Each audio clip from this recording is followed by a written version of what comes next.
mga prutas bigay ng kapitbahay. Ayan, papaya galing kay uncle, yung guava galing sa kapitbahay, yung saging na senyorita galing din sa kapitbahay.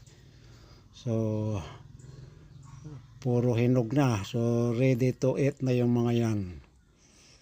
And then the third day, wow, another blessings.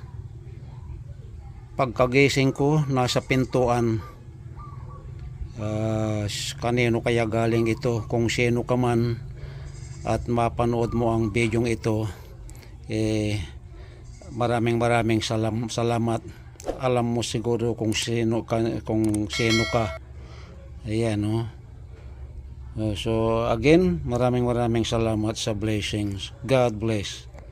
Kagigising ko lang. At pang-apat na araw, nagbigay na naman si uncle.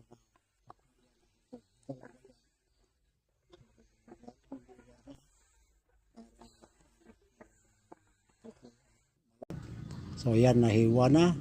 So may pang merienda na. Thank you uncle at sa lahat ng nagbigay ng prutas.